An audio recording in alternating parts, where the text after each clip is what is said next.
Hi, guys. Can you hear me? I don't know if you can hear me or not while this is going on.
Hello, everyone.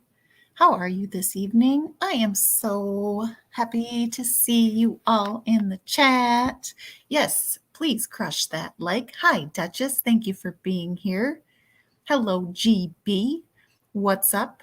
Emilau? I don't know if I'm saying that right. I'm so sorry. Betty Joe, my girl. And Candy, what's up? What's up? So, the discussion, we're going to talk just briefly about Charlotte Sena being found safe, really briefly, just because it's great news, right? It's great news, and I want to just say thank you, Lord. Like, seriously, can you imagine what that family was going through that 40 to 40 some hours, whatever, that she was missing? Like, I can't fathom. And she was found safe. Like, it's amazing. Of course, we know that, well, we don't know really. I would assume that it's been a traumatic experience, but I was watching Justin earlier, and he was streaming someone who made a really good point that for all we know, it's possible. Actually, it was one of his viewers that made this point, but for all we know, it's possible that the perpetrator that snatched her up somehow had her believing that she was in a safe situation. And I pray that that's what happened, y'all, because I just worry. I just worry. But the good news, obviously, is that she's found, she's safe with her family, and they have this guy in custody. Like, that's just fantabulous. And what I heard is that because he's an RSO, his fingerprints are on file. And they were able to get fingerprints from her bicycle, which was left on the side of the road or whatever, but not her helmet, because of course she was wearing her helmet like a good, responsible young lady. But they checked several residences where they knew of him to be living. And because he was an RSO, they had all of that information because he had to register where he was living. And that's how they found her. So, yay! She was missing from New York, Betty Joe. She was on a camping trip with her family. And I guess they had posted pictures on social media. And what I'm hearing allegedly is that he was a former neighbor of theirs. So, yeah. Which statistically that adds up, right? Usually it's someone who has some acquaintance to the child. It's generally not stranger danger like the Wells want us to believe. But anyway, so I'm just going to keep this banner up here, and I'm going to add my fair use ticker. There it is, going across that screen. Thank you all for being here. I appreciate you so much. Too many of our sweet babies are getting snatched up by sick people. I pray every night for all of them. And you know what? That's what we need to be doing, guys. That's what actually changes things. It makes us feel better, I think, to come together and to talk about these situations, but it really doesn't do a whole lot to help the cause, except for keeping their names and their faces out there. So it could do some good, but I have no, what am I trying to say? What's the word? I can't remember. I don't know what I'm trying to say. I swear I still have COVID brain, y'all. I was saying that on my last stream. Like I literally, my brain has not been the same since COVID. So that's what I'm claiming. It could just be that I'm getting old. Who knows? But anyway, I do not believe that, even though we are very conscious about what we're doing and we try to be careful and do research and whatever, my stream and talking about Summer Wells is not going to find Summer. You know, I think we all know that. But because we care about her and we care about the fact that she still hasn't been found, we talk about it. It brings us some level of comfort. So what I'm going to do is I'm going to go way back. I'm going to take you back in time to a little video that I once put out. I'm going to share my screen. You know, I got to talk while I'm doing it. And we're going to do this one first. Okay, I'm going to share that. I shouldn't have shared the audio. Oh, well, it's fine. Okay, share this. There it is. And I'm not going to say what I think about this picture, but all these kids are holding rifles. You know, it's part of the culture. Okay, Dutchie, I gotcha.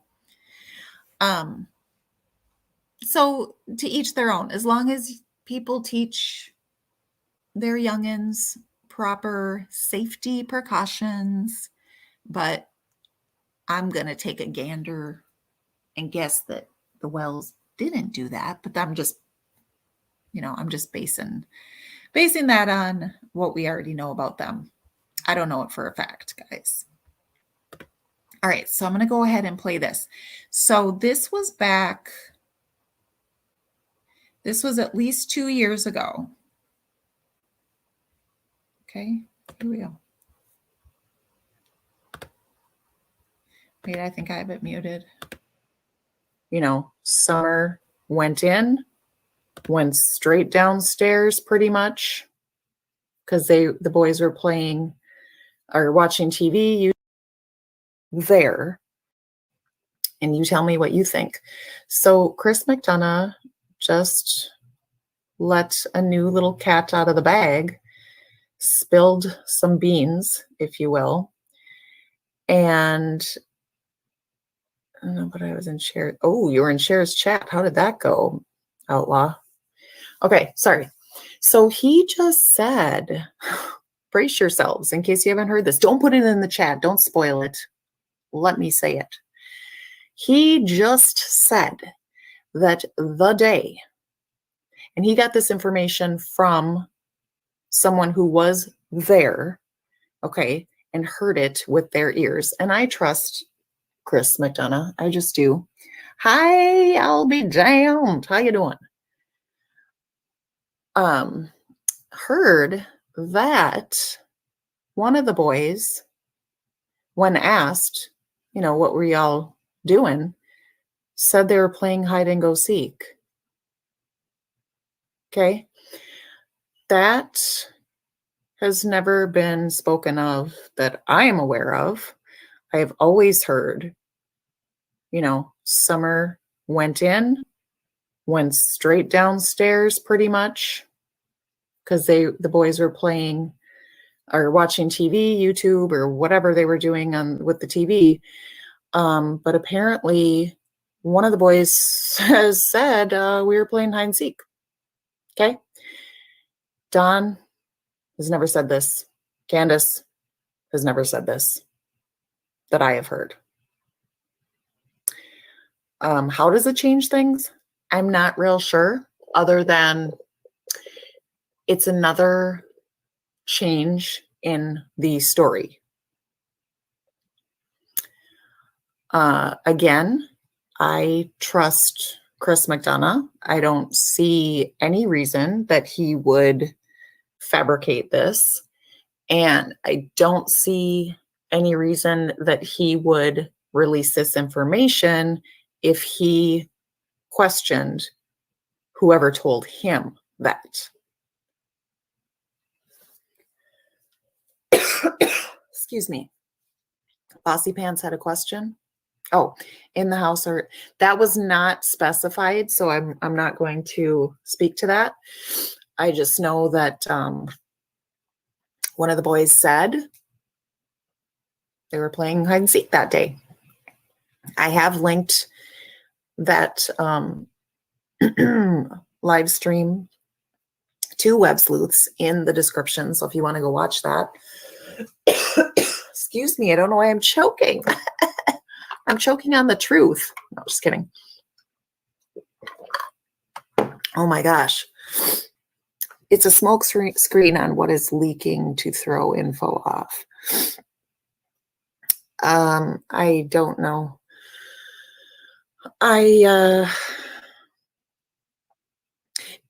For me, it sort of leads me back to the whole possibility of an accident happening. I really have only entertained the stranger abduction theory for about 2.8 seconds, if that. Just because, y'all know all the reasons, the unlikelihood of it. It's just like maybe 1 in a million chance or something like that, because of the terrain, just because of general statistics, period. It does happen. It is possible, but it's very, very, very unlikely, and even less likely because of where they live. So anyway, the child said this, about that day. And yeah, so I don't know. What do y'all think about that? Take a drink, Libby. Okay. Let me drink some water. Ooh, Angie. So that means Summer did return home. Very well could. But here's what Chris said. And he said this numerous times, that he doesn't believe anything happened. He the way that he worded it, gosh, if I can remember, he just keeps saying, I'm still on that property. So in other words, I'm thinking that he thinks whatever happened there. And I'm reading into this, but it sounds like he does not believe that she is still with us in this realm. So yeah, it does throw you for a loop, especially when there's all this, excuse me, all of this discussion around the land and ancestry and the messy family ties and whatnot. Not saying that that's not relevant. I have no idea, but there's so much information to piece together. But when I hear that a child said something, when the child was asked, you know, in a way that was, now I'm just kind of setting this up in my brain. So let me not do that because I'm making assumptions here in my mind. So go and listen to what Chris said exactly, because I don't want to say, oh yeah, they were standing right outside and it was, the day that the dogs were searching, or I don't know what day it was. What I know is that Chris said that a guy who was there asked the kid, one of the boys, he didn't specify which one, what they were doing that day. And he said they were playing hide and seek. Totally different than, all of the boys being upstairs and watching TV and some are just being downstairs playing with their toys. Why the discrepancy? I don't know. But it's something to take note of.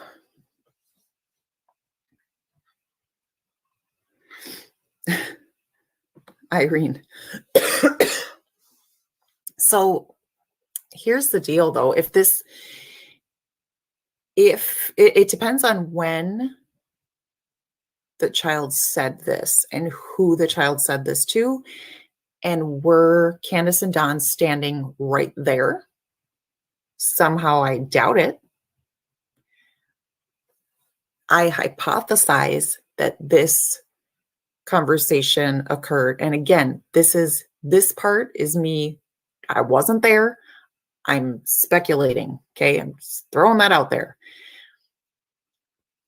I could see where this conversation could have happened like that night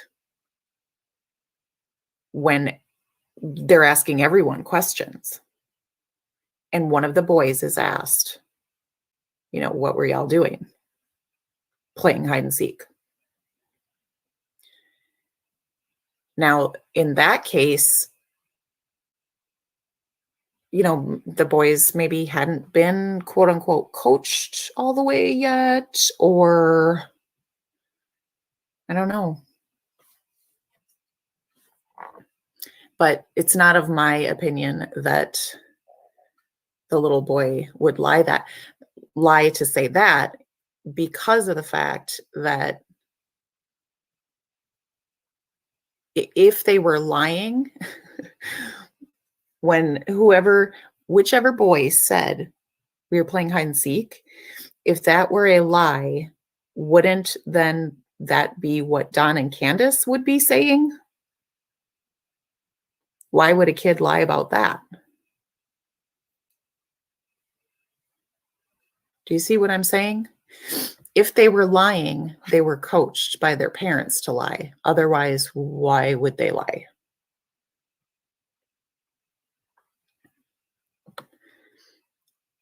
I don't think it was recent, though. But that's just my opinion. Because Chris has known this for a while. Oh, there's that dang Ferris wheel video again. Okay, I missed saying hello to some people. Yes, John, that's what I'm saying. I now too am leaning more toward the accident. Gosh, it's just. Can we just talk for a second about that Ferris wheel video? I'm not going to play it again because it just makes me freaking sick. But I just want to say, I just don't even know what to say about it. It was sickening. Like Don is, this is where the title of my stream comes in. Okay. Summer deserved so much fucking better than what she had with those parents. And y'all know why, but that Ferris wheel video, when he's sitting there with the boys, and it's not all the boys, I think it's two of his boys and maybe some other kid. And he's just cussing and he's purposely trying to scare them. And they're just little. And he just thinks it's hilarious. Ick. He's just disgusting. He's a disgusting human being. I don't care what anyone says. Just as a side note. All right. I'm going to stop that. And I'm going to present another one from some time ago called Games People Play.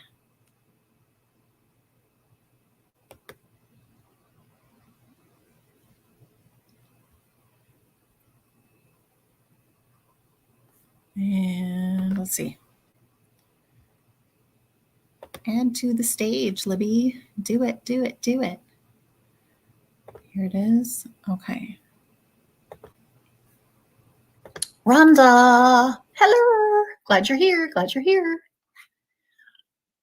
Yes, they made a short video and posted it on their community tab. They said they won't be speaking about it, what they found, but it's major. Oh, I'm so stoked. Betty, how are you? How are you? Barb. Okay. Love cornbread and beans. Huh? Okay, I think I've gotten everyone. Jennifer Marie. Okay, hi.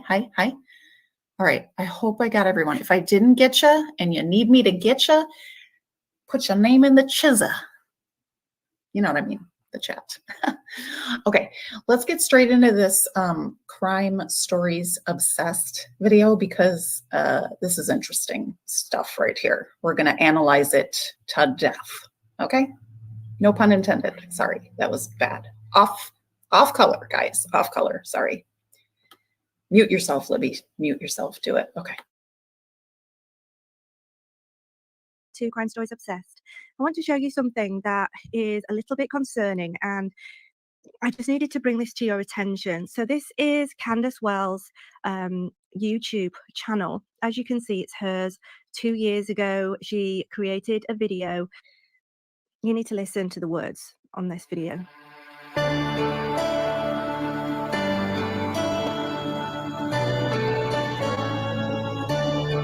Hey there now, where'd you go? You left me here, so unexpected. You changed my life, I hope you know. 'Cause now I'm lost, so unprotected. In the blink of the night, I never got to say goodbye. Like a shooting star, flying across the room, so fast, so far. You were gone too soon, you're part of me, and I'll never be the same here without you. You were gone too soon. You were always there, like a shining light. On my darkest days, you were there to guide me. Oh, I miss you now. I wish you could see just how much your memory will always mean to me. In the blink of an eye, I never got to say goodbye. Like a shooting star, flying across the room, so fast, so far. You got too soon, you're part of me, and I'll never be the same here without you. You were gone too soon. Shadow, onto a better place. We'll never be the same. I want to show you.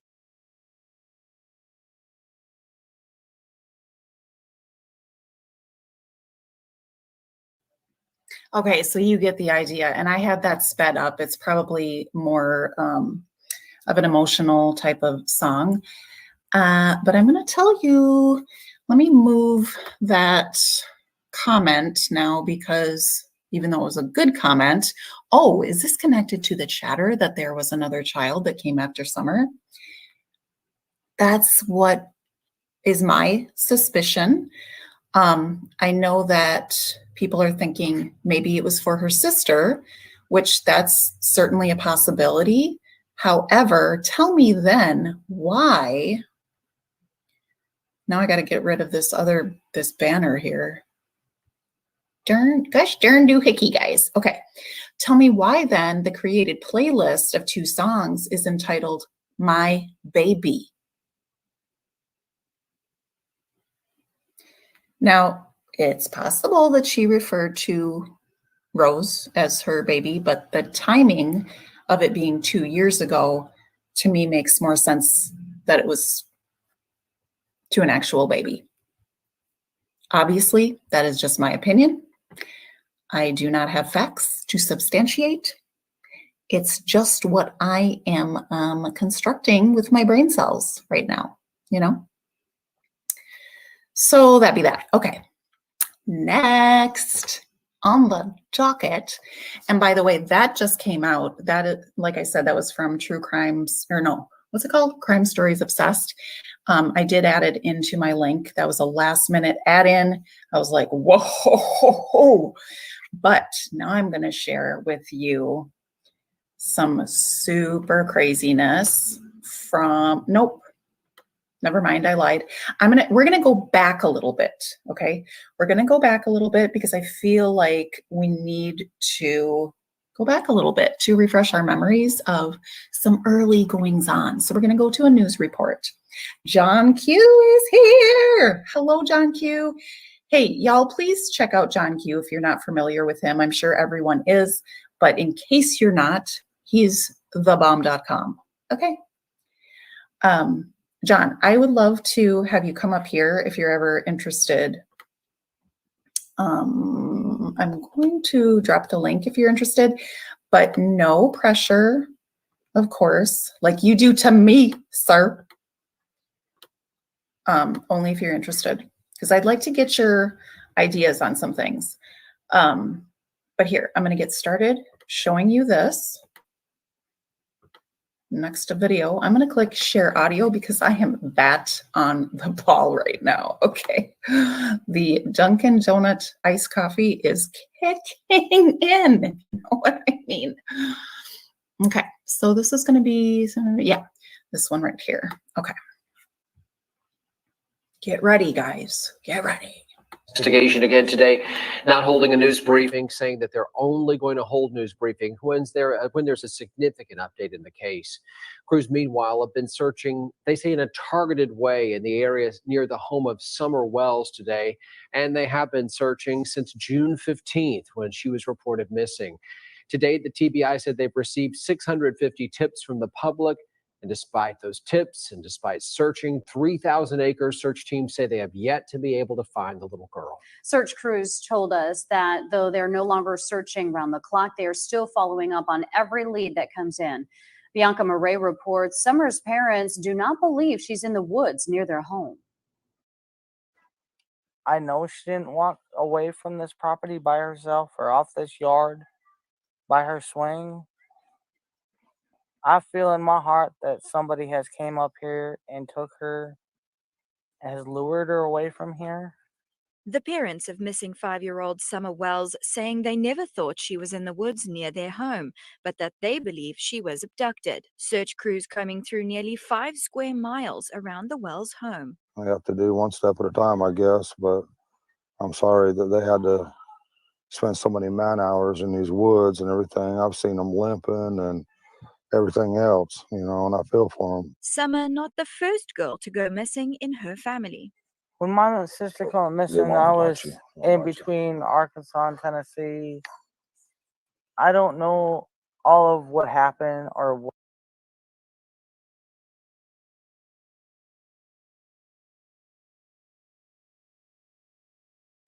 what did happen. did happen, or what did all of what happened, or what did happen. I don't know all of what happened or what did. I don't know Arkansas and Tennessee.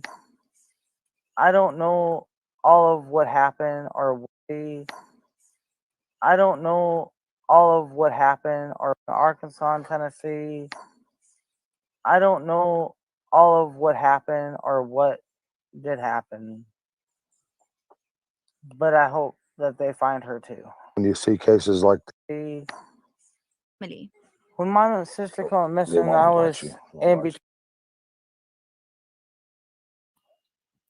The reason why I kept trying to play that over and over again and messing it up is because can someone tell me what they hear Don saying? I can't tell. Somebody said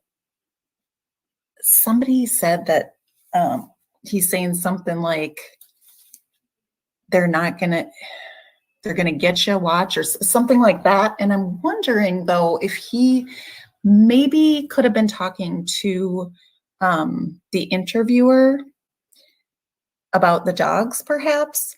Tell me if you can hear what he says, and I'll play it again. I'm gonna play it slower.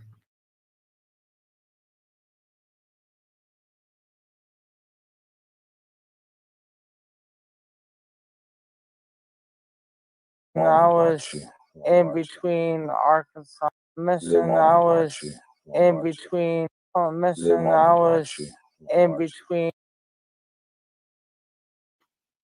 I think he said, they're not gonna bite you. They won't bite you. What do you guys think? I think he said they're not gonna bite you. They won't bite you. Just saying. Let's see what John Q says, because he's in the building.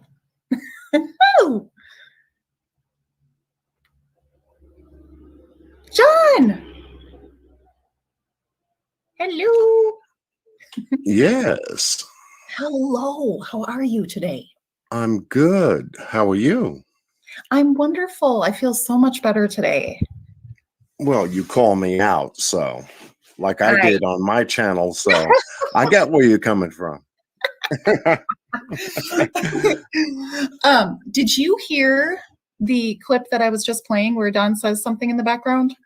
I was setting up to get onto your live, so I didn't. Yes. Okay, Yeah. fair enough. Mhm. I will play it again a couple Okay. times if you need. I know what I think he's saying. Today I'm trying to dispel some of the rumors, if possible, because people are all over the place, and I get it. But if we can really just hone in and say what makes sense here with some Okay. things. So I will play it again. Hello, chat. Much love to you. Following Miss Libby, wherever you are. Thank you for joining her. I was in between Arkansas missing. I was in between. When my sister went missing, I was in between Arkansas. Okay, were you able to make anything out there? Play it again. Okay.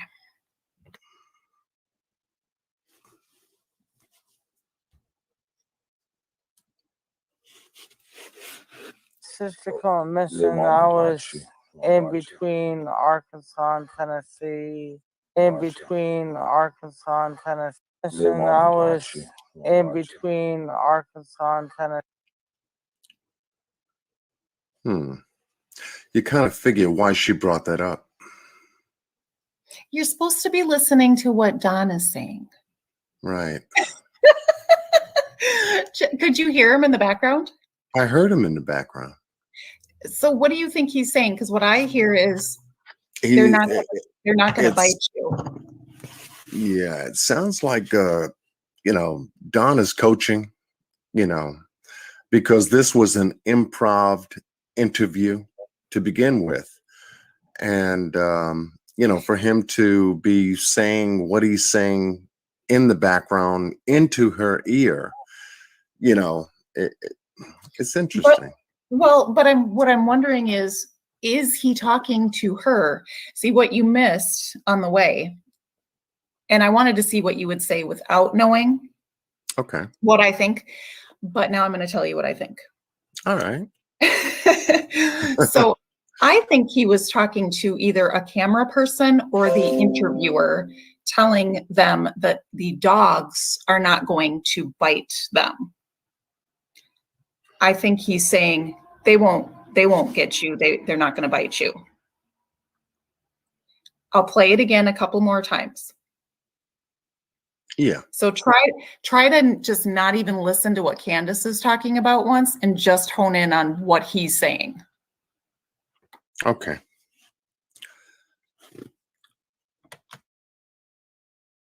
I was in between Arkansas. My sister called missing. I was in between Arkansas. Missing. I was in between Arkansas and Tennessee. Missing. I was in between Arkansas. When my sister called missing, I was in between. Okay. Did you hear? They're not going to bite you. They won't bite you. I heard something like that. Okay. It was kind of weird. It was kind of weird the way he said it. Yeah, but everything he does is kind of weird, and he kind of looked lit during that interview, to be honest. Right. I mean, by you listening to it, what was your take? I mean, how did you get it? So originally, I didn't even hear it, to be perfectly honest. I didn't hear it until some other creator or someone on Facebook, I don't even know who at this point, said that they thought he was whispering something to her, something like they're gonna get you or they're not gonna get you. Okay. Something like that. I don't remember. But just listening to it now, I just don't even think he's talking to her. And the dogs are in the background, and you see during this interview at one point, Candace get distracted by the dogs. Right, right. And there are also, police officials walking around their property during the time of this interview. Mm-hmm. Right. Yeah. And I do think he was coaching her during that interview. I just don't think he was at that moment. Okay. So you're tying in some kind of point as to the reason why you believe that there was like a message here? Well, some people in the chat are saying they think that he was coaching her throughout Right. this. I do think some of that was going on, but in this particular segment, I don't think there's anything. I think we're reaching, is what I'm saying, to say, Okay. oh, he was coaching Okay. her there. I think it was purely just he was telling somebody the dogs aren't going to bite you. Right. Then you got to ask yourself, if he said that, why would he say that? I'm imagining, just because I have dogs, I'm imagining that one of the dogs or two of the dogs or whatever were sniffing around a person, and maybe the person looked uneasy. Okay.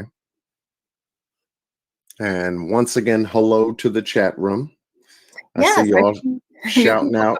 They're shouting out. So, Thank you. Yes, I always like to acknowledge my chat. So thank you for reminding me, because usually I'm really on, but in this particular segment, I don't think there's anything.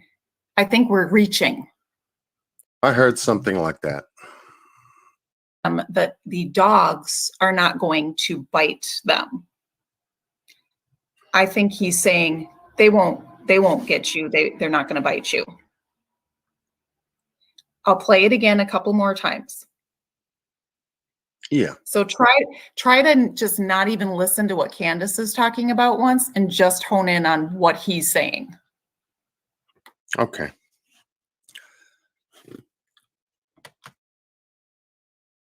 I was in between Arkansas. My sister called missing. I was in between Arkansas. Missing. I was in between Arkansas and Tennessee. Missing. I was in between Arkansas. When my sister called missing, I was in between. Okay.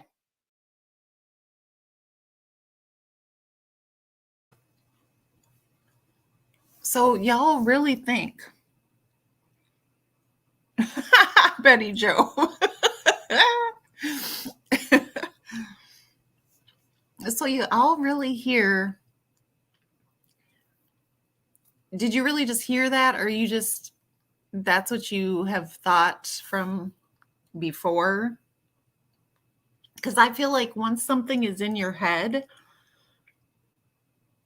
and you're convinced of it, then your brain just kind of makes you hear it. But I don't know. I just keep hearing, they won't bite you. The dogs won't bite you. That's what I keep hearing. Anyway, we will move on.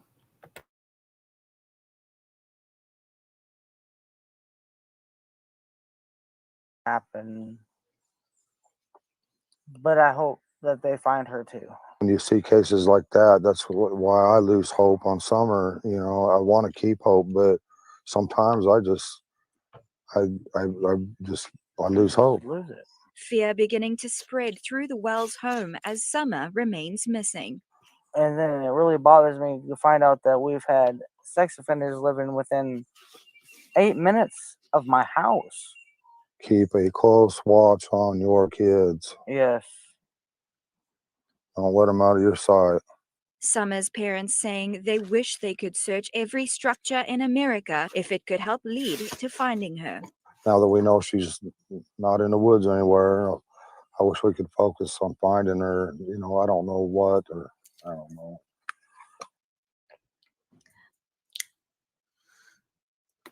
Okay, whoa.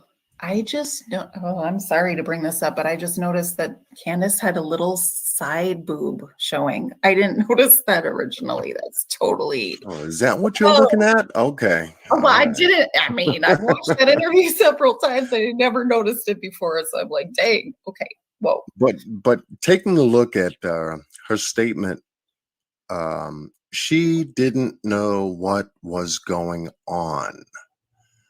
Says to me that if she didn't know what was going on, she was following, I guess, a ritual that she would normally do on a day-to-day basis. You know, Candace likes to drink, she likes to smoke or indulge.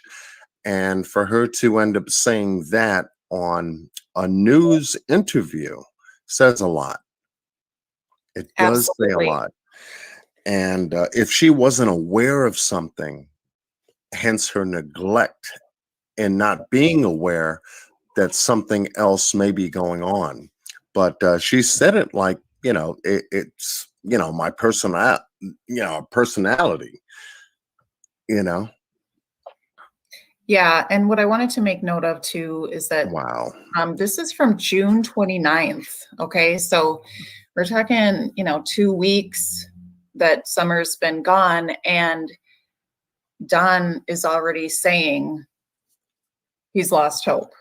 Well, and we all know that he said it even before that, but I'm just pointing out in this one again, it was like over and over he expressed that he's lost hope, and it's like that's just so bizarre to me coming from a parent about a 5-year-old.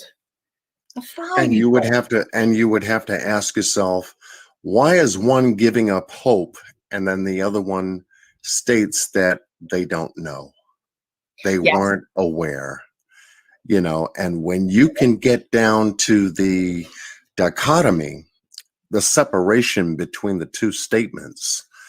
And everyone has been following this case has really honed in on what Donald has been saying, what Candace has been saying.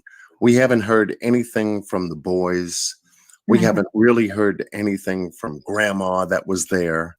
And so we have an isolated incidents or situation where we're getting the narrative from two people, which are the parents of Summer Wells. And it seems like there is nothing else. It's so isolated in a way that projects their story, proves more to be the importance of what happened than anything else that may have happened. And we're finding out from different content creators, such as yourself and Chris McDonald, and a number of people, that there's more to the story than meets the eye. And then you have to ask yourself, why are they trying to control the narrative to a point to where, if there are so many inconsistencies in the narrative, you're telling me a story about what happened, but yet why don't I believe you kind of feeling. And other people are saying this, and now we get into Donald's allegations from his past. Candace, as she grew up, grandma not saying anything. She's, gone to Illinois. The boys have been isolated by CPS. What is going on here? It's a lot of things moving here. And this is where people are really looking at the story to say, wait a minute, Summer being 5 years old, being with a family, supposedly a family that loves her. Why are the parents acting the way they are in this story? Right. And I think it's incredibly relevant to look at that. Right. Right now I'm looking at mostly Don's games. And I'm going to show you another video regarding that. But in another video that I have planned, I'm going to be looking at and analyzing their relationship throughout the years. And that's going to be obviously not based on my personal knowledge of them, because I don't know them, but it's going to be based on their digital footprints. Right. And what we can deduct from that. And I have a lot of screenshots and Facebook posts and pictures and everything. So that's coming soon. But right now I want to share with you. You have been very busy, Miss Libby. My goodness. Oh, I love it. I want to find this little girl, and I want to know what happened. Right. And when you can take a look at what we have been exposed to as well, just before you play this clip, keep in mind, everyone, keep in mind that, when you start to investigate, looking into for yourself truth and fallacy, you have to take in consideration, who the subject is, where they live, income, socioeconomic ability or capacity, the geographical area in which they live in, and a lot of different parameters that we all get to include while the story, is evolving. We have to keep in mind who's telling the story and how they have changed their story. Why have they changed the story? And then at the same time, motives. We have to pinpoint motives if we feel that some kind of foul play happened here. And from the sheriff's department, he believes that there's foul play. Just as in the Orrin and Orson West case, The police chief, right away after 7 days of investigation on their case out in California City, he believed that there was foul play. So when you hear the word foul play is going on, you listen a little bit better. You look a little bit harder. You investigate a whole lot deeper. And I appreciate Miss Libby for doing what she does on her channel, especially for this story. And I'm covering it on my end. I just wanted to know how Summer went missing. And that is, what you'll get from, my point of view. How can I, John Q, take Summer off the property in broad daylight in front of people without anybody knowing? Is my angle to the story. Miss Libby is going into the dynamics of personality, character, whereabouts, geography. She's going into a lot of what this case can bring and has brought about. And I certainly appreciate it because I've learned a lot from Miss Libby just listening to her before she even knew who I was. Covering the case, and especially Miss Tiffany Marie.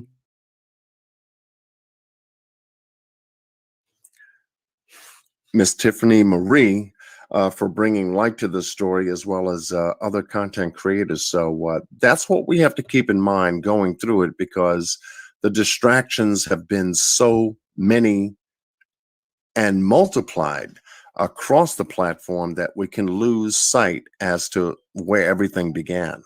So much love to you, Miss Libby. Thank you for inviting me up, calling me out, getting me in trouble. Of course. And thank you for what you do. So get ready. Everyone buckle your seatbelts because this one is going to really float your boat. I love this creator. John, do you know who this is just by seeing this first part here? Yes.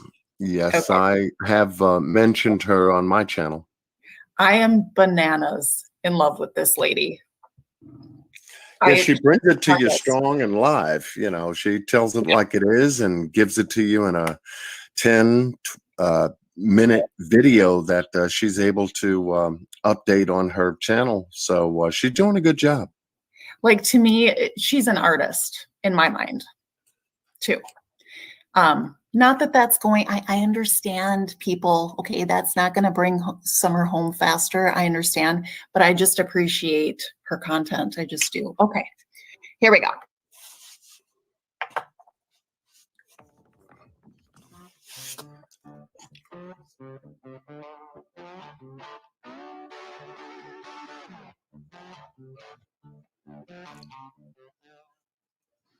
The narcissist prayer says, that didn't happen. If it did, it wasn't that bad. If it was, that's not a big deal. If it is, that's not my fault. If it was, I didn't mean it. If I did, you deserved it. Go ahead, Don. I feel like Chris is trying everything in his power to attack us. He's already had people up here sneaking around, it's crazy.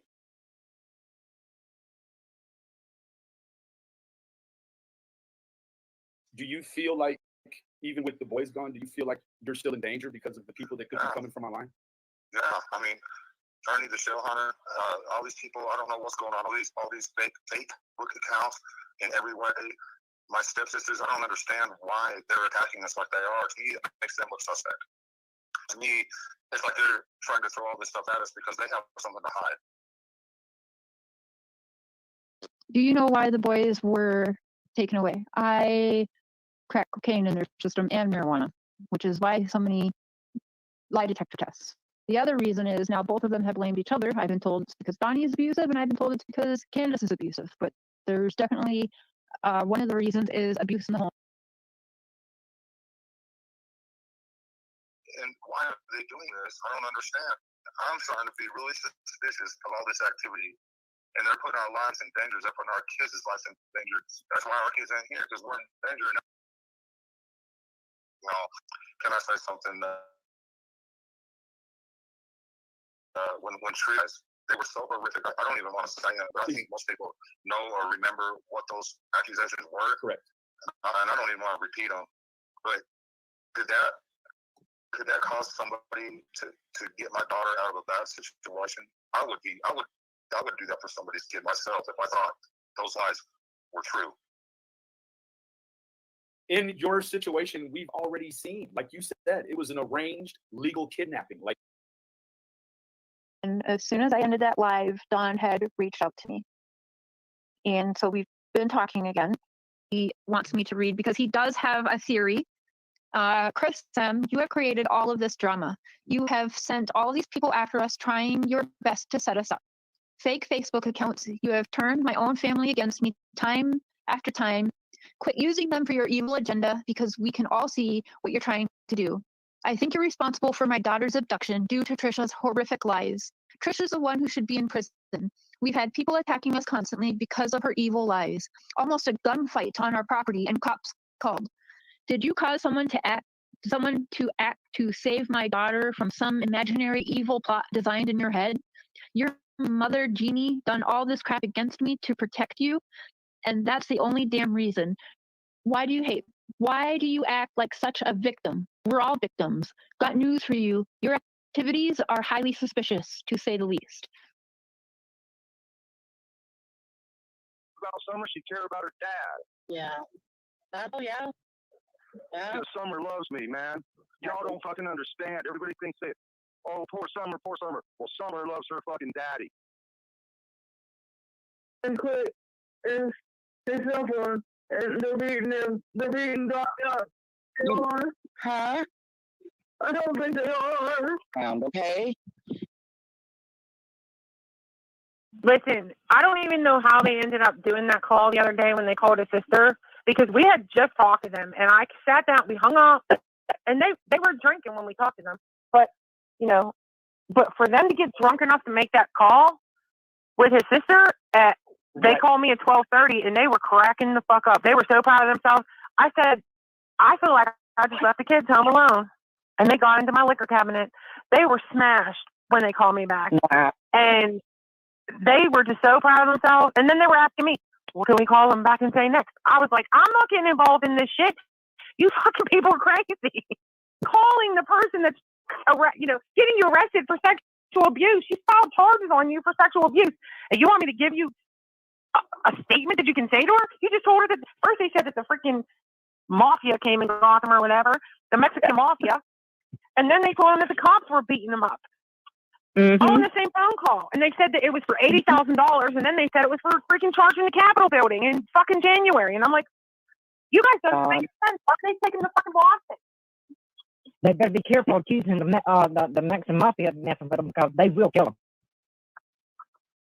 Well, I hope nobody kills them, because I want to know where Summer is. And if Dawn's dead, I don't think we're going to find out. About me all these years. These ain't true. They're not true. I mean, I was a kid. I didn't know no better. I'm not innocent. My stepsister isn't innocent either. I'll tell you that right now. I love my daughter. I love everybody with all my heart. Please let her come home. Please. Don't hurt her. Bring her home. Yes. I don't think we're hindering by actually putting facts and truths out there. I think we're helping, because otherwise Dawn would be burned at the stake and in prison by now. Well, at this time, the circumstances leading to Summer's disappearance are very much under investigation. So currently, it's an active and ongoing investigation. We're not going to stop until we determine what happened to her. We ask anyone with information who hasn't come forward to please call 1-800-TBI-FIND. Our number one goal from day one is to find Summer, and everybody's still a suspect. Asked to submit credible information by calling 1-800-TBI-FIND or email tips to tbi@tn.gov.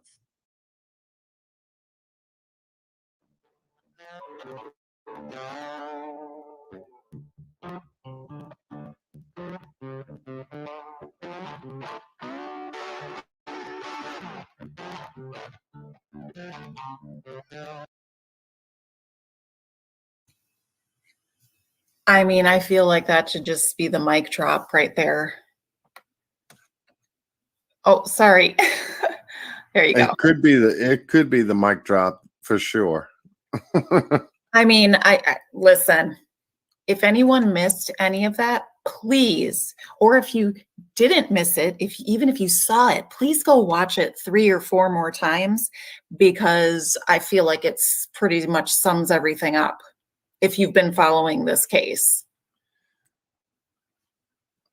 Yes. What do you think, John? Absolutely. And the number one thing that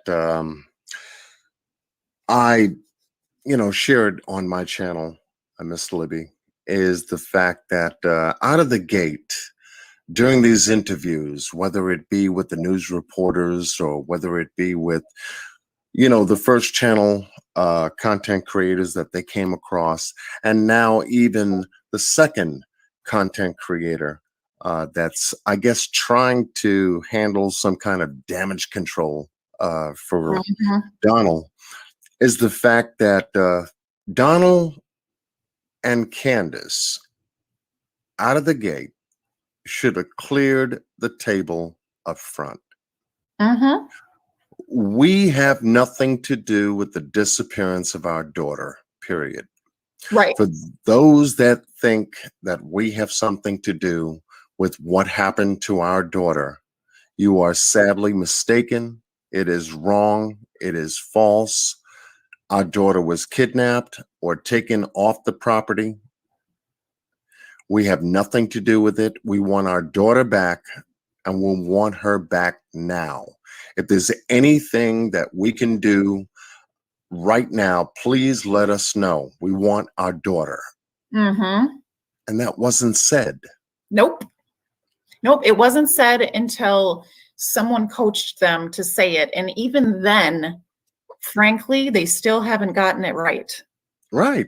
I mean, it's bananas. Right. And for I don't them, want to hear, oh, they're mountain folk, blah, blah, blah. That's their lifestyle.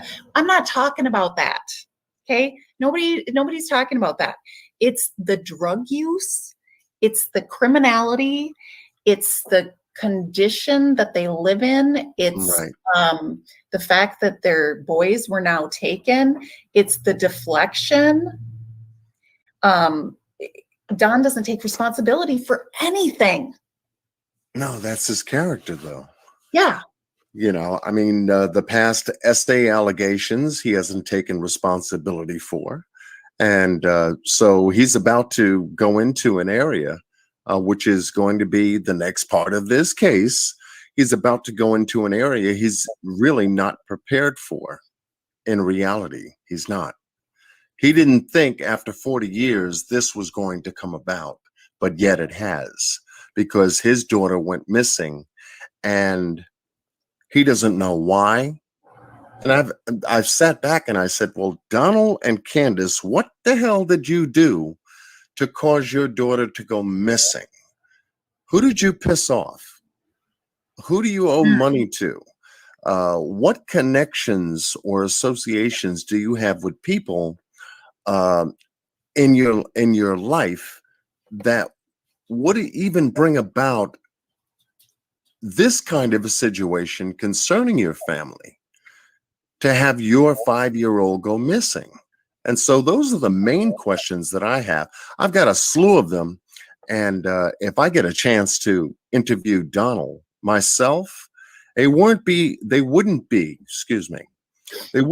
questions that we would typically already know about. These would be deep questions about him, about Candace, about the grandmother, the lifestyle, their way of life out there in Rogersville, Tennessee, and what would cause someone to even think about coming up on your property in broad daylight on June 15th, that day, to go and snatch your daughter.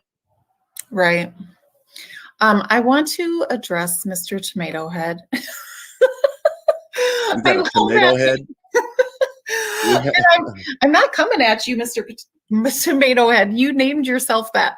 Because I see, you've got some concerns here, and that's just fine. I want to address your concerns. So I would like you now to look around you.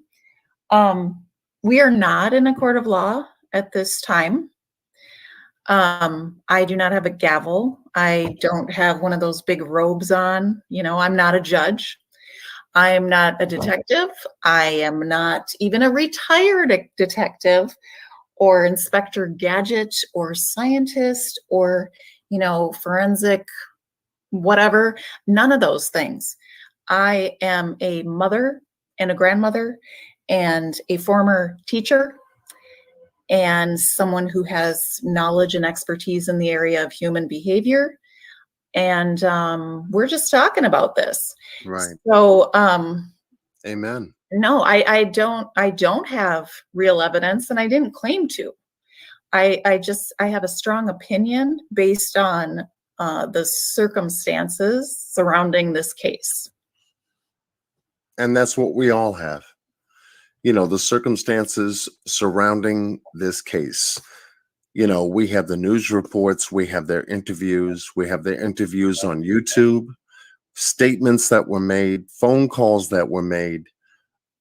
Chris McDonald did an excellent job in really eliciting a lot of what we didn't know about on this case. And here's where we are.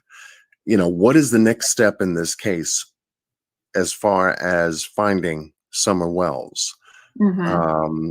My prediction, if, in light of what Chris says, is that Donald will be held accountable for past events. Donald will be held accountable for past events. And that's something that he wasn't even prepared for, or more or less had in mind that he had to deal with. Yep. Nope. Didn't count on that one, did he? Yeah, exactly. So once that turns the curve in this case, we will see a whole lot more come out of it, because where does that leave Candace? Well, and that's when you'll have to tune into my next video. Okay. Yeah, but you have to ask yourself, where does it leave her? Grandma's gone, her mother's gone. That's right. Illinois. She may come back, according to what we've learned about the case. If Donald gets arrested for whatever the situation is, whether it's the missing person of Summer Wells or the SA allegations, Candace is going to be by herself, and she's going to need a support system from someone, because Listen. Now we already know where the family stands with each other. I said it before, and I'll say it again. Candace, are you listening? If you flip on Don and we find out where Summer is, you can come stay with me. Not even playing. Because she was the last one, according to that narrative, she was the last one with Summer. So a lot of this is more on her than it is on Donald right now. Whether he had anything to do with it, is going to be found out. But we're all taking a look at it from what we've received. And Candace dropped the ball by telling us her narrative in its entirety, telling Chris her narrative as to what happened that day. Now, if she backs up and changes her story because there's more pressure being applied to her because her husband has now got to deal in Utah with SA charges against him, well, yeah, her back is up against the wall. You see? And if Mama decides to come from Chicago, Illinois, to console her in some way, shape, or form, what do you think Mama's going to say to her? Just an idea. What are you going to tell your daughter coming back from someplace you left because your granddaughter went missing and things are escalating to a point to where you have to say something? You can't do it on social media. Right. You have to do it legally to make sure that your statement has been recorded. whatever that statement is. But Mhm. whatever it is, we see that her statement does support Candace's narrative. Yes. What will she say to Candace if she does come back? I think she's going to say, come on, let's go and flip on Don. Right. Clear this up. You Mhm. want your boys back? I think that would be the heart of a mother, Mhm. to want her children back. She's got one missing, undetermined as to when she's ever going to turn up or not. And the last thing a woman wants to do is to be able to get to a point in their life to where they have a family, especially children, and then have them taken away abruptly because some mistake, some occurrence, some event has taken them away from her. I doubt very sincerely that she's going to want to stay in that position for, any time long. She Mhm. doesn't want to stay in that position. She shouldn't. And if her heart tells her so, she should. Whatever she told Chris, but whatever her heart tells her so, she should confess up to get her kids back Right. so that she can be whole again. Because without your kids, she can't be whole at all. I agree. And I looked through, I would say 100, I didn't count them, but somewhere upwards around there, photos on her Facebook today. Right. And she hasn't been, Betty Crocker or whatever, Mary Poppins, whoever you want to compare her to, but you can tell just by the photos that she wanted in some way to be that mom. She was Right. proud of her family. She wanted to have a happy and healthy family, but she doesn't know how to do it. Yeah, because she hadn't had any kind of true spiritual, if you will, leadership in that department. And most of us have scoured Facebook or social media to find out a lot about these two people called Donald Wells and Candace Bly, and what photographs we can catch them in. Some of the things that they said at the prayer circles that they've been involved in, and a lot that they have or we have been able to capture doesn't say a whole lot about love or concern, compassion, or caring about anything. The narrative has been more focused on defense and protection of themselves and their family name, more so than finding out where Summer is. And that just isn't it isn't typical human behavior for parents to have. We've said this over and over and over again. I don't understand how anyone can argue that fact that they have not acted and conveyed themselves or portrayed themselves in a way as being these grieving, grief-stricken parents ever. Right. Really, Right. we've seen glimpses, but mainly from Don, we've either seen defense, anger, and then if you listen to what his stepsisters have said, and Trish, his niece, the only emotion they've seen from him is anger. Right. Either deadpan or anger. Right. And you have to begin to deduce, where that anger is coming from, and once again, going back, if Candace was the last person to have immediate contact of Summer that day on June 15th, and the things that they did on that day outside of his presence, how in the world did she go missing and you don't have an explanation as to what happened to her? Right. So that could be part of his dilemma in not knowing, that I can get. But if he's a part of what caused her to go missing, now we've got something else to deal with. And that's what we all have been dealing with, is the fact that the timeline is not matching up. There's a 3-hour gap, at least 3 hours, 3.5 hour gap that's still has no explanation whatsoever. Whether you do laundry, whether you do cooking, whether you put your mother's brace on her knee for 2 to 5 minutes, you walk Summer to the door, you tell the boys, watch Summer, I'll be right back, and all this other stuff, it still doesn't factor in how 3.5 hours can be missing. Your daughter goes missing, and yet you haven't come up to explain to the people that have been following this story, my husband and I do not have anything to do with the disappearance of our daughter. Period.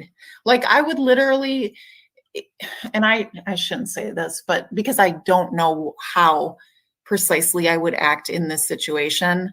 None of us do unless we've truly been in it. But Right. from what I know of myself, and how I handle situations that involve my child being in harm's way or being mistreated or something, I lose my ever loving mind. And that is my one focus, is my child. I don't care. I'd probably run outside wearing my skivvies and not even realize it. That's how out of my mind I would be if my child or my grandchild was missing.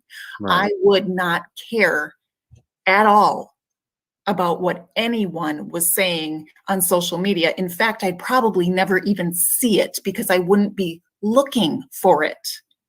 Now, let me ask you something, Miss Libby. During the time that I guess you scoured Donald's Facebook page, did you see a missing poster, article on his channel or his page, Candace's page, or the grandmother's page about Summer? Like the one that Tiffany Marie had got finished doing. Did you see like a poster like that on any one of their social media pages posted about Summer? I can't answer that emphatically. Okay. I believe that I've seen one on Grandis's page, Okay. but I certainly could be mistaken. Okay. I see people in the chat are saying no. People are saying no? They are. They're Not saying at all. Not at all. Nope. Hell no. Okay, I good. want to look Okay. though. Wow. I'm gonna look. You chat them up. Okay. You chat them Okay. up. I'm gonna go look. Okay. Because it does say something. Your daughter's missing and you want to get the word out. The first thing that, normally, which we would all expect, would be a poster, a missing persons poster, like the California City Boys, Orrin and Orson West, Classic and Sincere, be posted up on your channel, on your community bulletin board, friends that you know, other content creators that you know, people on Facebook that you know, Instagram that you know, Snapchat. I don't care what social media it would be, you would have that poster up there. And I just found it strange that I didn't see it when I went cruising across the internet. And for someone to have ended up with speaking to 2 YouTubers that we know of today, there's still no poster. On the first YouTube channel, I believe that, they were trying to do good by, what was going on, but I didn't see a poster. And I was scratching my head thinking, okay, this guy is missing his daughter. He's coming on live to explain, I guess, what he was doing that day. But where's the poster? Called TBI, child find and all this other. No, where's the poster? And on the second channel, where's the poster that this person has a missing child in their family? I didn't see that. So told me some other things privately in my mind as to what was going on there. But that would be the first thing you would do. You know, if you're telling other people to go out and put posters out in Rogersville, Tennessee, in the Right. Hawkins County area where the police are doing their investigation, you're going to go out and put whose poster on there? What you know, what are you going to talk to about to other people about the reason why you're out there to begin with? Not unless you have a poster. So I just found the poster kind of missing here, not being there kind of situation kind of questionable Well, at that. I see one from August 6th on his Facebook. Right. That's pretty late in the game. But I'm still scrolling here. I noticed that he didn't even he only had one picture posted of Summer on his Facebook at all, Right. not until April. But I don't know, some people don't use Facebook that much normally. Well, he sure is using it now. You said something about April. What did you find in April? Because you know, we're looking at this case actually starting June 15th. Yeah, so April, it's just this picture of her with a very dirty face. She's in the car. She's making kind of a silly, scowly face. Kind of Okay. frowny face. You probably have seen it before. And that's what we see, you know, regular updated pictures on Facebook and things of that nature that, you know, everybody does, you know, normally if they're on Facebook. I'm not on Facebook. You know, I am on Facebook. I do have a Facebook page, but I'm not on there every day. I don't do any kind of updates. I just wanted to open it up as an extra channel for certain people that want to get in contact with me. That's it. You know, other than that, Facebook stays idle in the corner. I know it's there. And if I ever have to go there, I can get there. But Instagram, the same way. I'm not on there every day. I stick to the main platform which I operate from is YouTube and my email. And for those that have drawn close to me, that I have a connection with, I'll give them my phone number and we can talk behind the scenes as to a lot of different things that we are coming across that doesn't make sense in this case. And we can share that information in a way that is confidential, number one. And number two, help us to do our research and dig into areas that we didn't think about digging into. And this is where I get, I guess, the case information that I've been able to post on my channel called Line of Sight, Walking the Grid. And that was covering the information regarding Chris Madonna walking the grid with Candace Bly during the time he was interviewing her. And from that point, I went to striking distance. You know, how could someone take Summer in broad daylight on a wide open 11.2 acre property with dogs and other people on that property? So I said, well, John, how do you do that? How would you do that? I said, well, this is all you'd have to do is find the blind spots in the line of sight and watch how people move. And if I studied it long enough and got the information prior to me getting there, then I would know how to do it, how much time it would take me to do it, what to avoid if I needed to, and how to get in and out because you're stealing something. And that's how those lives came about.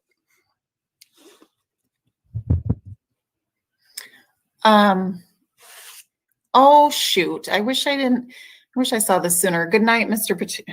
I keep on trying to say Mr. Potato Head. Tomato. You got a tomato head in here? Oh, okay. Yeah. Thank you if you're still here for sticking with us. No, I do not delete people if they have questions or a difference of opinion. I I will block you if you're pissing me off, frankly. And you didn't. So that's why you're still here. Yeah, So don't thanks. mess with Miss Libby. You know, she will knock you in the garbage can real quick if you don't. Like you do not have to agree with me. You can ask me questions.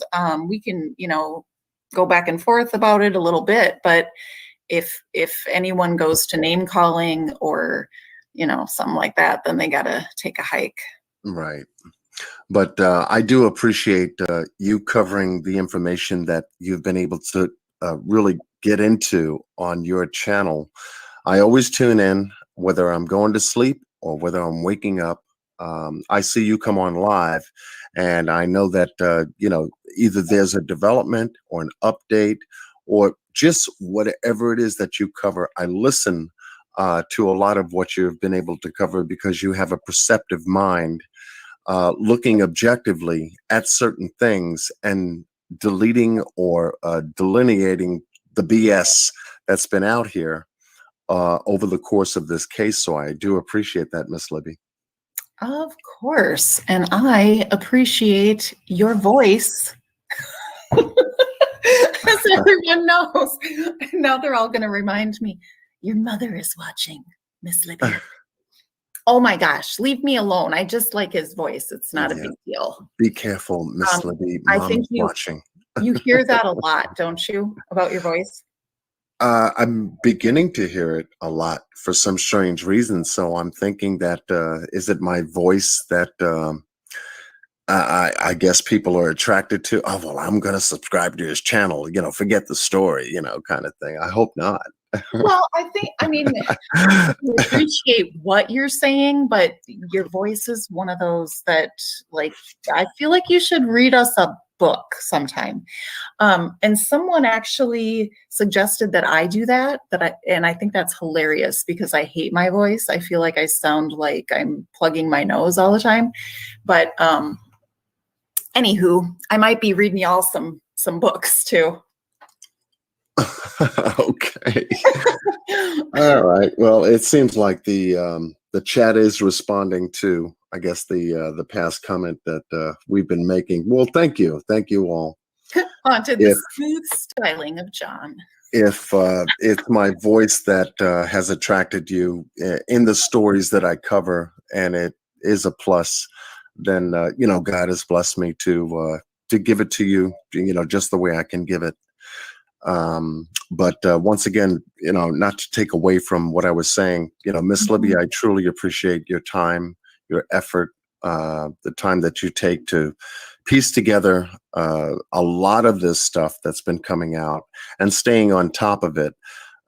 My job out of the whole thing was to find out how I could take Summer from the property, and that has been posted on my channel. I'm starting to take a look at now, more so at the statements, the phone calls, the interviews, to get a little bit more of the profiling character nature of the people that are involved. It seems like Donald is top of the list because he's been doing most of the talking. So hopefully we'll be able to hear from Candace very shortly in regards to actions, new actions being taken based on the SA allegations against Don, because they are active now. And I guess all he's doing is waiting for somebody to knock on his door and not take him to Boston, but take him to Utah. Right. Yeah. So I do have one last video that I want to share. You're welcome to stay up here, or if you need to drop down, that's fine too.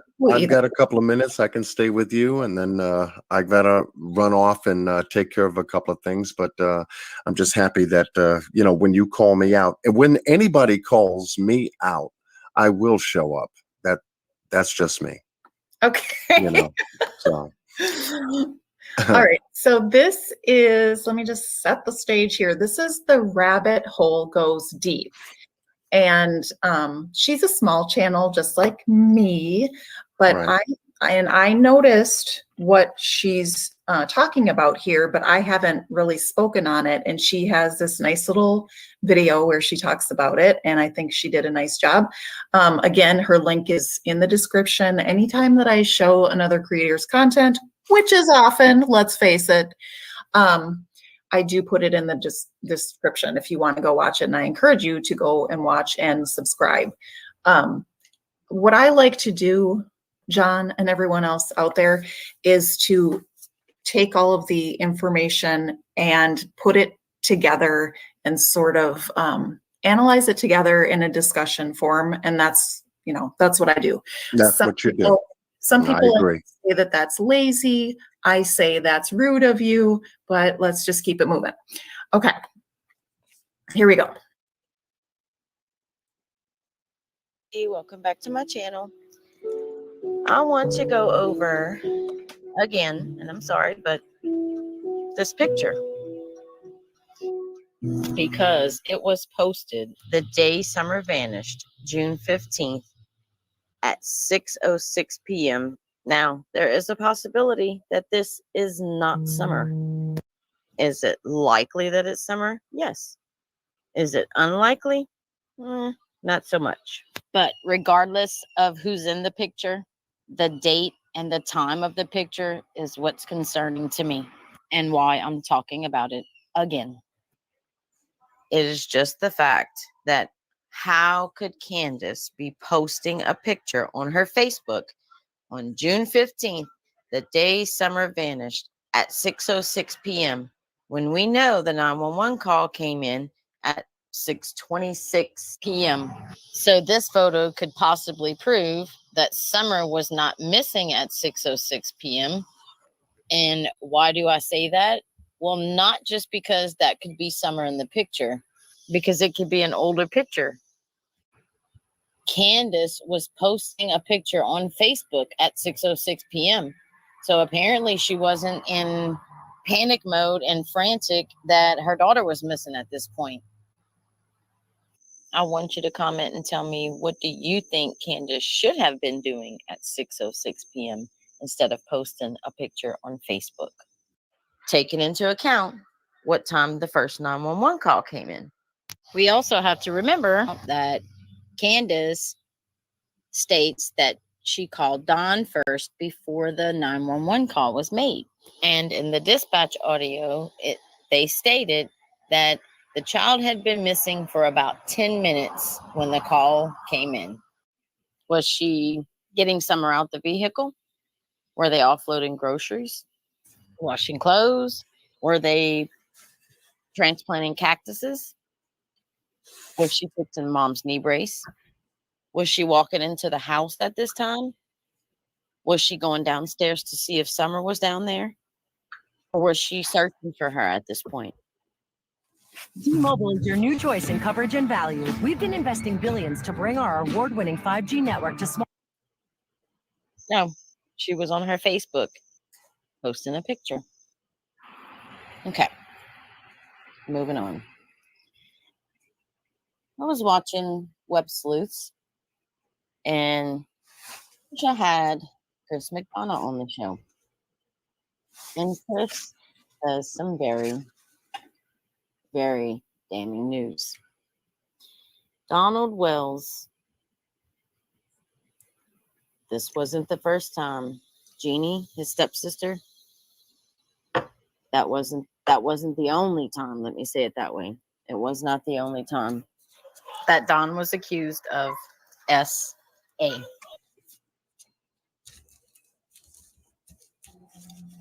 Okay, so I wanted to just stop there because I don't want to go down that road again right now. Right. It's too heavy right now. But my point of showing that was the time of the Facebook post. And we don't know what day that picture was taken, but that's not even relevant. What's relevant is that Candace posted something, anything, on Facebook at 6:06 p.m. when she called 911 at 6:29. Was that what the time was? That's what was mentioned. Yes. So are you telling me, because it's just, it doesn't jive with her story at all? Right. And it's a very good point of reference to question if your daughter's missing between the hours of 5:30 and 6:30. Let's just give it a 60-minute timeline. You're on the phone with Donald for the 10 minutes, let's just say, give or take, and then add 30 that Donald said that he was on the phone with her without a broken connection. Where did you have time to post anything on Facebook when your daughter was missing? Yeah. And if you were to post something, would it not be a photo of that missing child? Right. Because what she posted was her son and possibly Summer's arm. So yeah, nothing's adding up here. It's very questionable to say whether these people had plenty of time to do what they needed to do, coordinate that time to make an effort to make contact with 911 together as they stated that they did. Then we would have to wait for TBI and the Sheriff's Department to, number one, release the 911 call so we can hear it as it unfolded during that time from both Candace and Donald. And then we can track their movements as to what happened within a time gap between the phone call and the time the police did arrive to make contact at the contact location. Because once they do, they have to confirm that with dispatch. Right. And that shuts that door at that point. Going with what we know right now, which is all pretty much only based on what Candace has told us, and that timestamp of 6:06. So Candace says that she was doing what when Summer got gone? What was she doing? What did she say she was doing? Whatever it is that she said on the phone call, because I would gather what she said on the phone call was going to be different than what she said to Chris Madonna during the time of the interview. So that's what I'm gathering until I get confirmation as to what the phone call consisted of.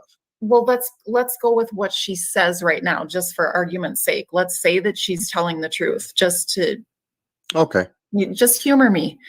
So let's just say, let's humor Candace actually, and say that at that time when Summer got gone, Candace was with Grandis at her camper, either right outside of it or inside. I've heard a couple different things there. That's where she said she was, right? Correct. So then she comes over to find her, just to check on her, and she's not there. And stop right there, Miss Libby. You'd have to look at the point of why she would be so concerned about looking for Summer right there when she walked over, escorted Summer to the door. Boys, watch Summer. I'll be right back. Why would she be so concerned about Summer when she told Chris that this is what she did when she entered the house after leaving Grandma from fixing her brace, however long time that was, 5 minutes, or it could have been 10 minutes. Why was she so concerned about where Summer was if she already knew beforehand that she was already in the house? If my kids are in the house and I know that's where they're there, I'm not concerned about them because I know where they are. Well, and let's keep in mind that that day, the boys were left alone. Right, the whole day. 7:30 until 3. right? Right. And no one, no one went to check on them. They were gone that whole time. But now that she's home in the early evening and she's working on her mom's knee, she thinks, oh, I've been gone for 2 minutes, 2 to 5 minutes. I need to go check on the kids. Donald didn't ask for the boys, whether they were with her during the time they went to the swimming hole. And Candace didn't bring up the boys pretty much at all during that time. She was away from the boys at home. And so there's something there. There's something there that has not been told publicly, that I'm sure that they may have told police officials differently. To repeat what you feel is the story in one place is not necessarily the story in another. So I'm sure that whatever law enforcement was able to get out of her during the time that she was there in that interview, plus the 2 polygraphs that she took and Donald took, is going to be far different than what we're hearing on social media as to what they did, how they did, when they did, and so forth. So I'm kind of taking it slow with that until further information fills that gap to say, yes, law enforcement did confirm that this is what they told us. In addition to that, we also found out this, but I'm going to indulge you with what you're going to bring across here tonight. Well, if we know the time that the 911 call was made, right, or at least we know the dispatch was 6:29, did we say? Somebody verify in chat, please. I think it was 6:26. 6:26, give or take, because it was actually 6:23, 3 minutes on the phone to actually notify dispatch of the call. So I would say the end of that call might have been 6:26, give or take 3 minutes. Okay. And then how long did Candace say that she looked for Summer before she called? According to the call, it was about 10 minutes that the child was missing. That's right. So that would put us back to 6:13. So is it conceivable that at 6:06, 6:06, Candace decided, and this would have been before she checked on the kids. That's the only way it would make sense for her to be posting to Facebook. Right. Okay. So she does the little knee thing. She posts a picture to Facebook at 6:06 and then says, well, I better go check on the kids. Right. And so let's say it's 6:07. So that could, I mean, it's a stretch, but between 6:07 and 6:13, no, 6:07 and 6:23, she realizes that Summer's gone and does all the crazy looking. Right. So that's a possibility. But we also have to factor in the call to Donald, because she called him first. Oh, right. She actually called the 911. So how long of a call was that to Donald? Because, hey, Donald, I can't find Summer. He goes, what are you talking about? You can't find Summer. Isn't she with you? Well, yeah, we came back from picking up Mom's prescription and this, that, and the other thing. And I dropped off Hunter at his house, and we came home, and we're outside doing the flowers with Grandma and everything else like that. I told her to go in the house. I watched her go in the house. I told the boys to watch her and everything else like that. I stepped back over to fix Grandma's brace and whatnot because she was complaining about her knee. I told her to take her medication. I turned around, go back into the house, and asked the boys where Summer is, and they told me that she was downstairs. I shouted for her downstairs, and she didn't answer. I went downstairs, and she was gone. Now, we have to consider what kind of time factor that involved. after all that. Look at what Mom 21, I just pinned it here. Look at what she says.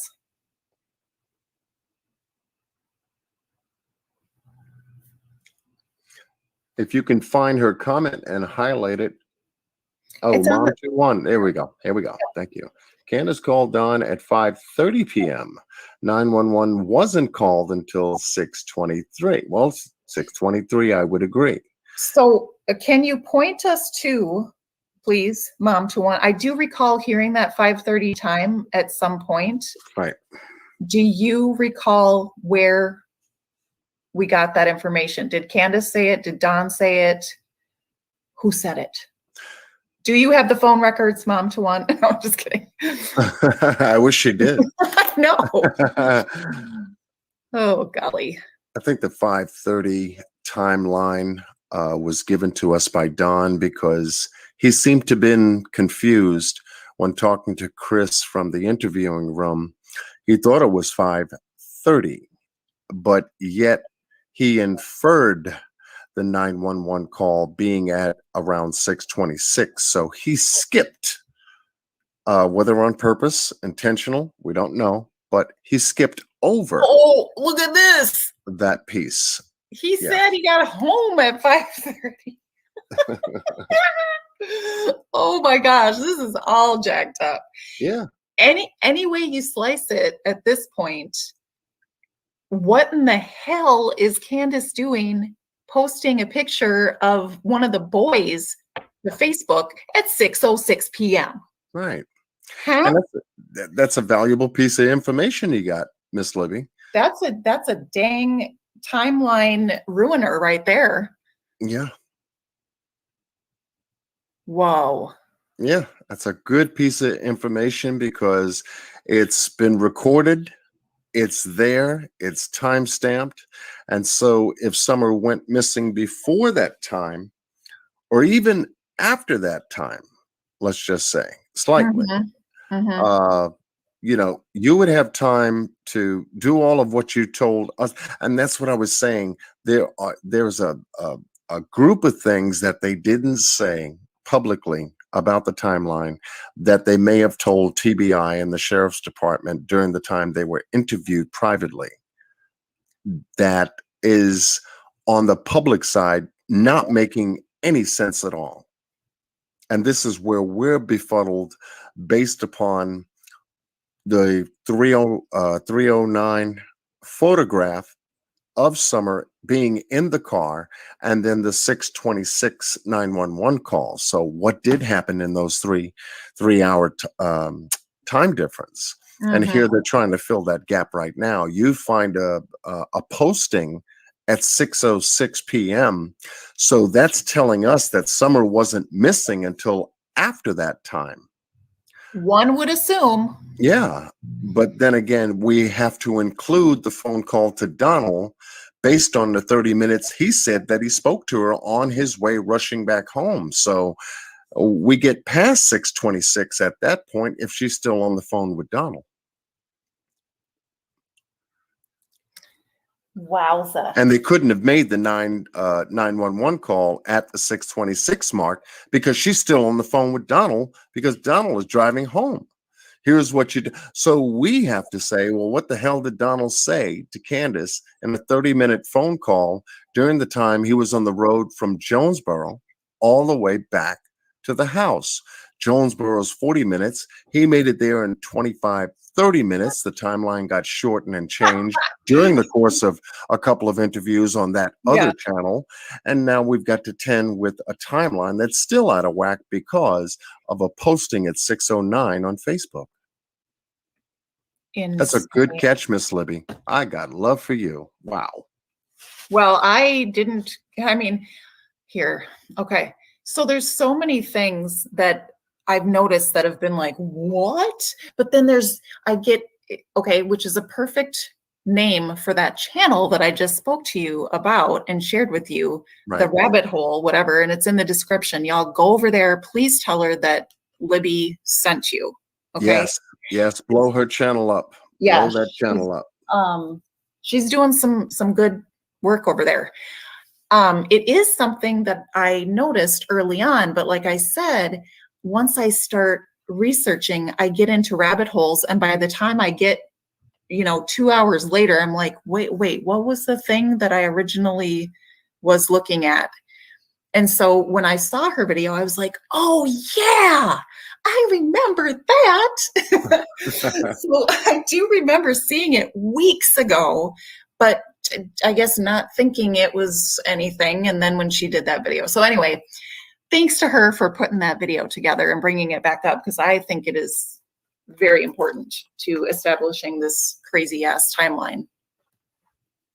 Right, because when we're taking a look at what's coming in from the different platforms of social media, yeah, us YouTubers really have to scrutinize it, find out the source, what corroborates that source, what makes it genuine. In other words, we really have to, take our time and dig into that before we ever present information like that on our channels. And there's some people that, I feel that have been doing that on an honest, with integrity type of basis. And I appreciate them so much because it's helped educate me as to doing my own timeline as well.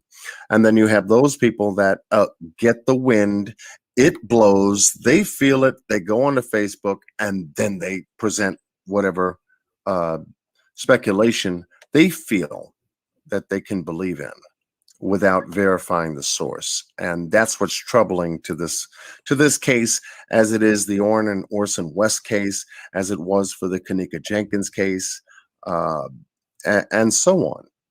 And so getting the facts is most important to the credible content creators out here covering these stories. And I appreciate your channel because that's what I see you do, alongside of other channel holders that I've mentioned, and I will continue to mention even on my channel, because that's where we live. The heartbeat of any case that we do cover is in the facts and not in the speculation or anything else of that matter. So I'm seeing a lot in chat about true crime commentary. And what are y'all talking about here? Right. I was on that channel with Scott H, I think, not yesterday. I think it may have been yesterday morning, early in the morning. Yeah, I was in there for a little bit. Oh, Yeah. okay. And we were covering the terrain. We were covering satellite communications between the telecommunications satellites that distribute our phone signals, whether they be cell or hardline. We covered a number of routes in and around Ben Hill Road. I wanted to know what Limestone Branch, that particular road that leads out of Ben Hill Road, how far it went before it went into a dead end. And we didn't find a dead end, but yet I was able to learn from Scott that the neighborhood changes in terms of the family demographics of the neighborhood. Mm-hmm. And the family demographics of the neighborhood entail a lot of privacy.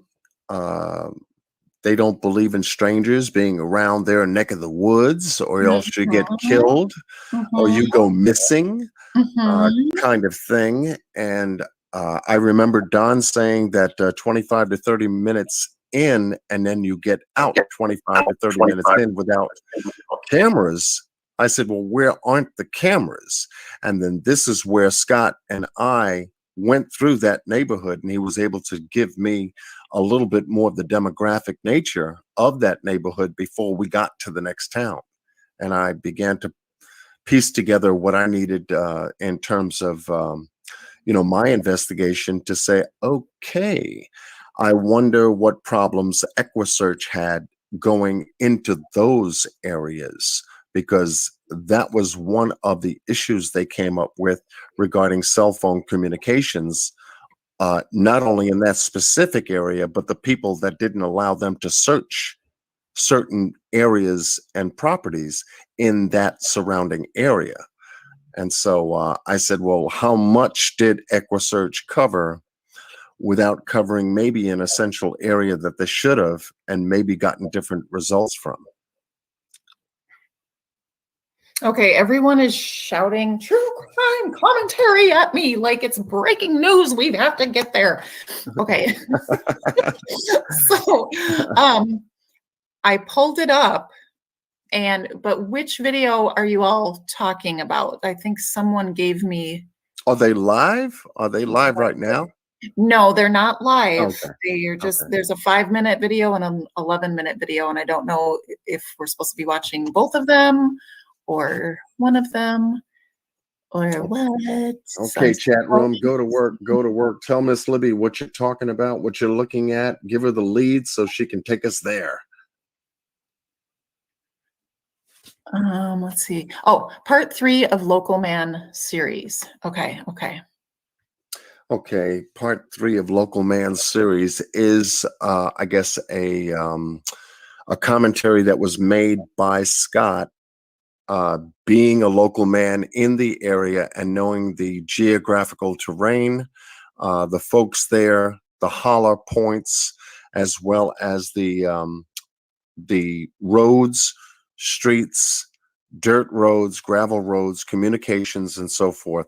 I've listened to him and I've talked with him that morning during that live on that channel. So they're not going to put out any discreditable information whatsoever because they're boots on the ground out there. Much love to them. Yes, absolutely. Okay, so I've got people telling me it's a 5-minute video, it's a community post, blah, blah, blah, blah. Okay, here's what we're going to do. We're going to watch the video and then we're going to check out the post. If you're good with that, then y'all stay where you are. If you want to just head over there yourself, be my guest. If you want to do something else, whatever, but that's what I'm going to do. Here we go.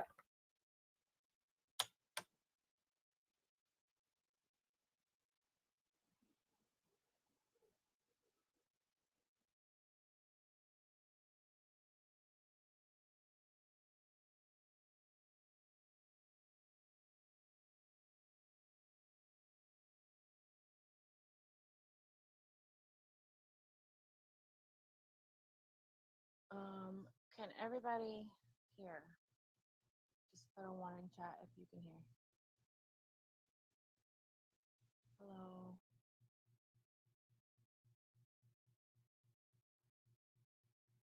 Waiting on some ones to pop up. All right, so I'm gonna read you guys the community post that I just made on our very brand new community tab. Is unfortunate that this has to be the very first post made.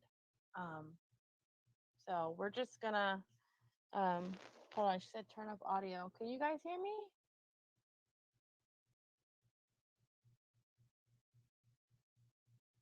Scott. Yes. Okay. Turn yours up a little.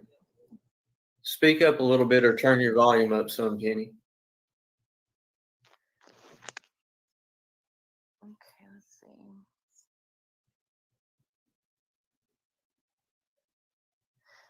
All right. How about now? Is that better? I mean, Yeah, that's good. okay. Everybody better on sound now?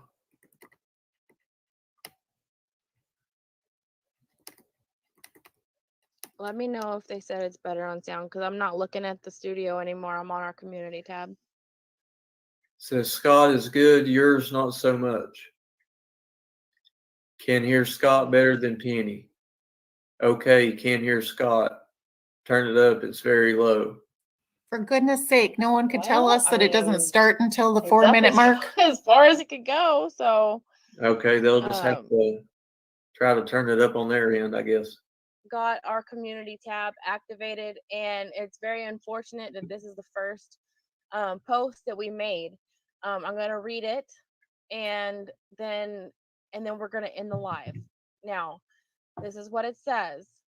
Due to our research in the Summer Wells investigation and the sensitive information that we have uncovered that could directly impact the investigation, after careful consideration, We have officially decided to temporarily step back and trust that the information we have provided to officials will be diligently looked at. We feel we have done our part and have reached a point where there's nothing more we can do. We have been in contact with TBI throughout our research, and TBI knows everything we know. Please call 1-800-TBI-FINE with any credible information in relation to Summerwell's case. We will not be reading or replying to any further emails regarding the Summerwell's case. We are willing to have conversations, much like other channels, but we are no longer researching.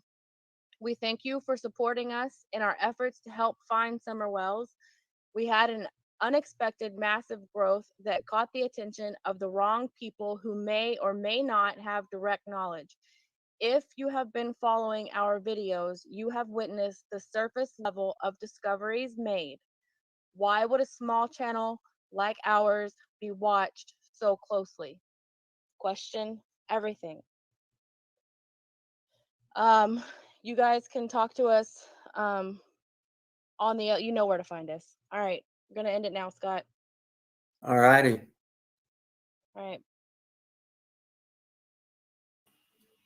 Holy bananas.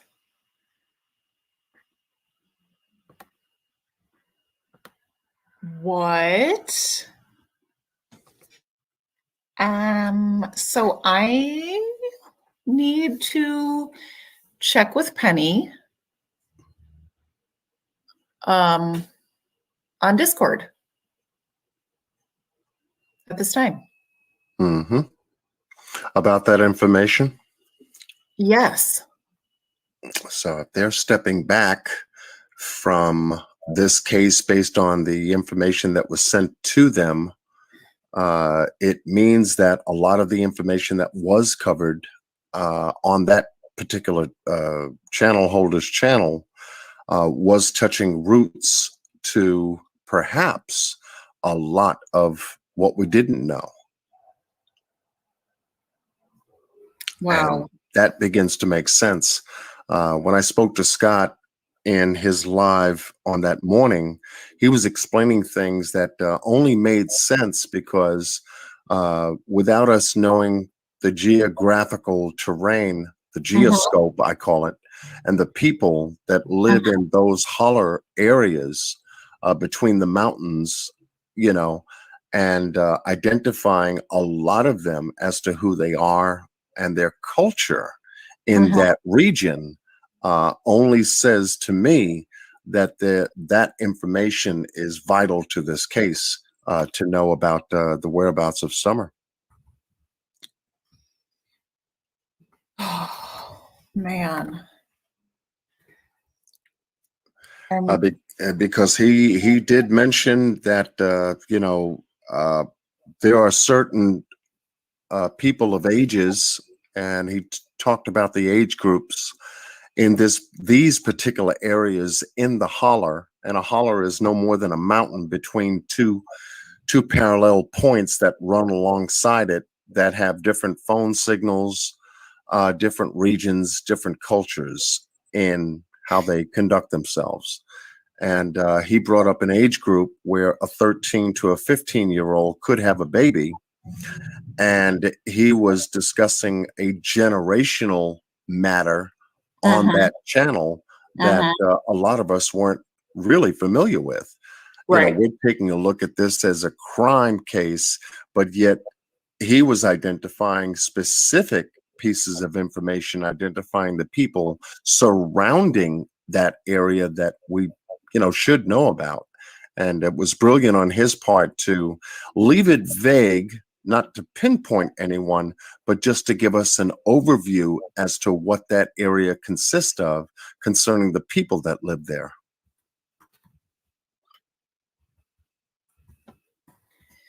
Yeah, it's like a whole nother little planet. Right. Over there in that holler. Exactly. Exactly. And Caitlin gets 3 demerits for being this late. Unacceptable. And where's your homework from the other day? You give homework? Oh my God. Yeah, but I Okay. don't tell them what it is. Oh, It's okay. really, really hard to pass my class. Okay. And then you don't tell them when you're going to check it either. No. Keep them Okay. guessing. Keep them And on their that's it. toes. That's it. Oh no, we got to get that person out of here.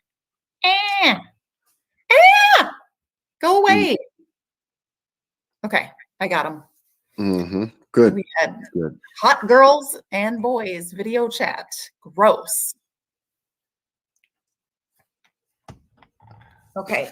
So Now- we can appreciate what Scott did for us on the True Crime Commentary channel in reference to giving us an identification as to what that region consists of in terms of the people, the location, how far things are from each other, as well as the cell phone satellite communications that are out there. Now, he couldn't explain a lot about how that works out there, but these folks do live out there in the deep regions of that area where the foliage is thick, the roads turn from asphalt to gravel to dirt, and the back areas where young teenagers go and get together and they congregate, they smoke, they talk their they talk their lingo out there,